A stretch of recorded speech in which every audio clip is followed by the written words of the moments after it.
Hey guys, it's The Wandering Wind. I am your host, Gregory, and today I want to talk about a story that actually broke a few days ago about Vault 7, which is supposed to be a high-profile assortment of CIA spying files and software exploits. So, Here I am on the Independent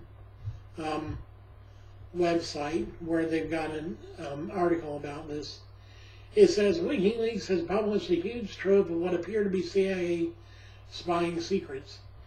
The files are the most comprehensive release of U.S. spying files ever made public, according to Julian Assange.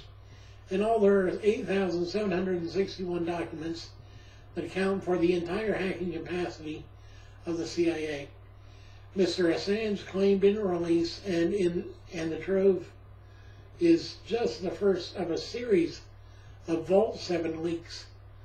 Already the files include far more pages than the Snowden files that expose the vast hacking power of the NSA and other agencies. In publishing the documents, WikiLeaks has ensured that the CIA has lost control of its arsenal, he claimed. That included a range of software and exploits that, if real, could allow unparalleled control of computers around the world. It includes software that could allow people to take control of the most popular consumer electronics products used today, and also many other devices, probably.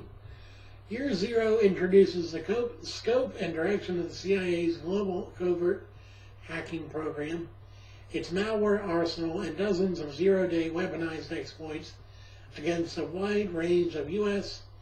and European company products, including Apple's iPhone, Google's Android, and Microsoft's Windows, and even Samsung TVs, which are turned into covert microphones. The public files don't include the cyber weapons themselves, according to a statement. The organization will refrain from distributing armed software until a consensus emerges on the technical and political nature of the CIA's program and how such weapons should be analyzed, disarmed, and published.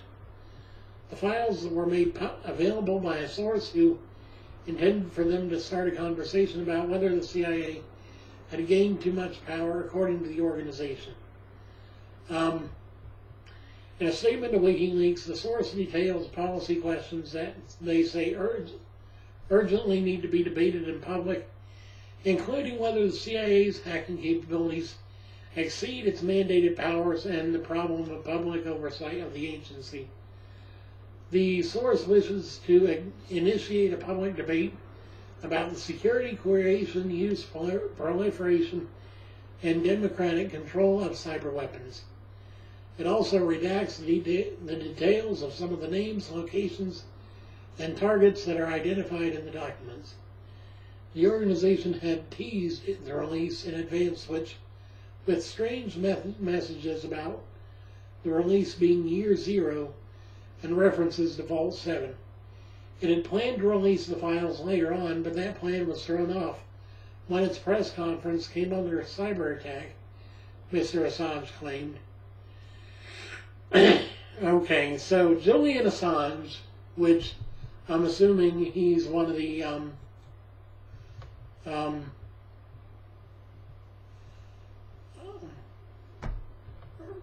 chiefs of WikiLeaks or something. But Julian Assange, I don't know. So when it comes to the power of the CIA and the potential for these weapons to be used in, say, false flag attacks, I read somewhere else in another article, and I also watched Philip DeFranco's video on this, and he also mentioned this, that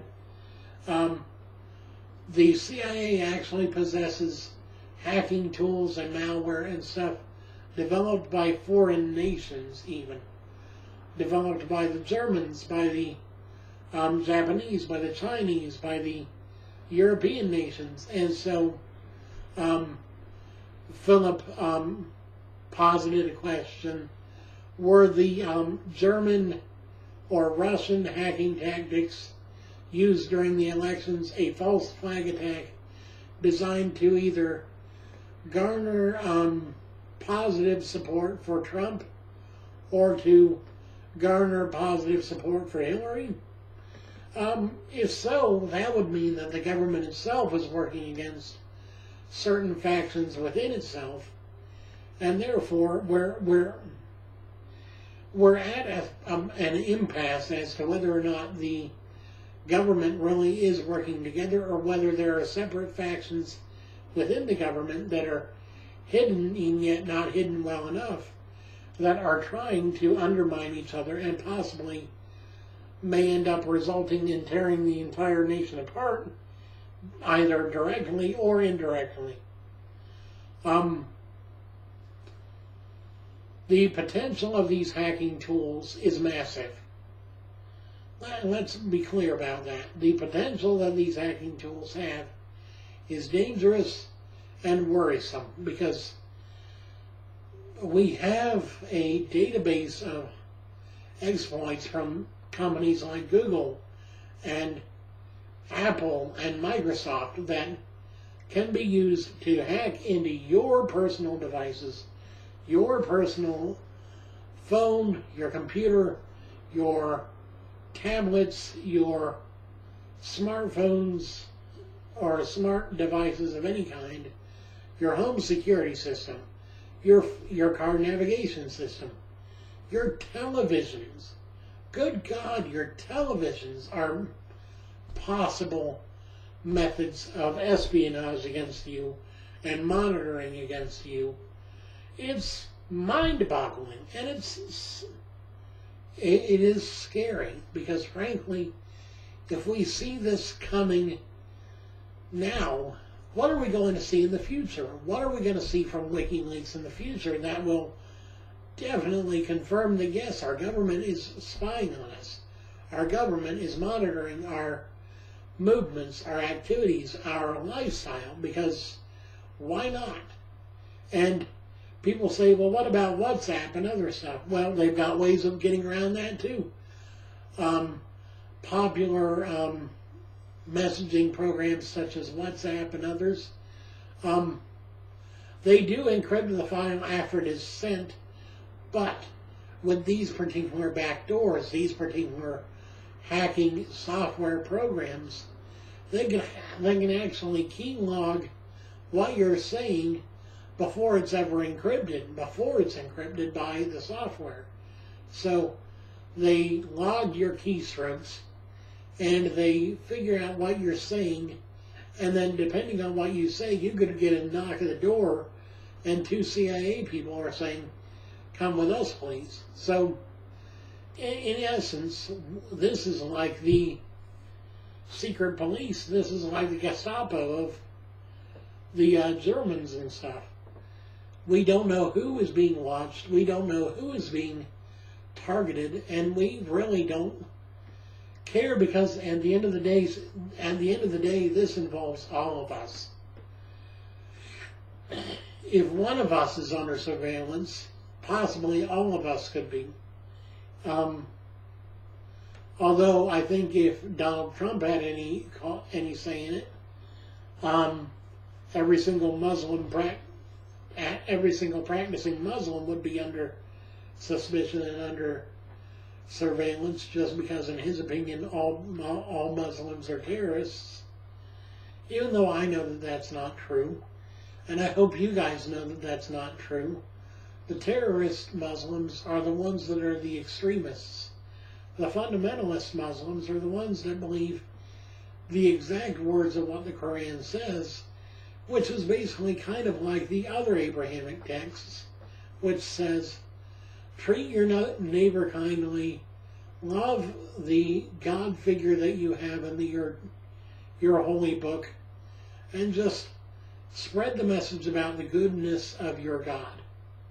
That's basically, I think, what all of them say. And I've read the Quran a bit, and I can say that there's very little, if anything, that points to kill the infidel, kill the non-believer, kill the infidel.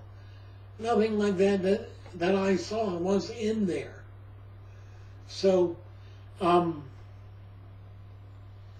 mean, and this was an English translation. This wasn't the original Arabic, but still, if it's translated faithfully to the original meaning of the words in the original language, then that's what I read, and that's what I got out of it, was that there are no direct or implicit mentions of rising up and murdering people who don't believe as you believe. So, the fundamentalist Muslims are not the problem. It's the extremists that want to incite a perversion of Sharia law, because Sharia law is basically the rule of law, the rule of reason.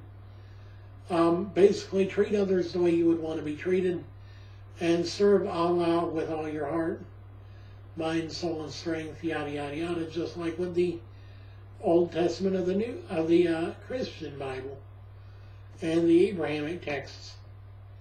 But I digress, because really, if we get into that, then we're going to end up in a long discussion. But with the with this new Vault 7 update, at first I thought, Vault 7, what, is this a Fallout thing? But I read into it, and it's like, no, this is espionage. This is, sorry, my glasses, my one nose piece. Yeah, well, I'm going to need a new one. When it comes to this information, we're finding out that we are less secure than what we thought. And this is troubling and worrisome, because if this is the way our country's going, who's to say how long we have until we're the ones suspect? We're the ones held under investigation and under surveillance for reasons unknown other than those that have the power to decide who is monitored and who isn't.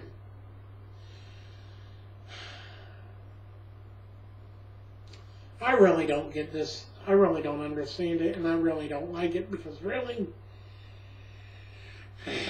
if we keep going this way, if we keep going in the way of distrusting our fellow man and spying on our own people, we're just going to end up tearing the country apart, because there's less and less transparency. There's less and less trust between us and our governors and our officials and our authority figures, because at the end of the day, authority needs to have the respect of those that are governed, but the governors have to earn that respect and that position. If they don't earn it, then they are nothing more than tyrannical rulers that don't really serve the people, they serve themselves. Anyway, I just thought I'd touch on this, because it was a really pertinent subject in my mind that needed to be addressed. So, thank you for watching. I hope you guys have an awesome day. I love you guys very much. If you guys enjoyed the video, please hit that like button. If you learned something about this, hit that like button. If you want to see more about me talking about pertinent topics, or just reacting to videos, or just telling about my life, hit that subscribe button over there, and I will make sure to get stuff to you on a daily basis. As always, if you have questions, comments, concerns, or ideas, leave them down in the comment section below. And as always, I love you guys very much. I care about your opinions and your thoughts and your actions, so please share with me what you're thinking right now. Do you feel safe under our current government? Do you feel that we could be safer if we had different powers in place? Do you think that we have a chance of moving forward based on the information released recently? And what are your thoughts on the CIA's role and where it should be? Thank you for watching. As always, look out for the next video. I will be uploading more every day, so just stay tuned.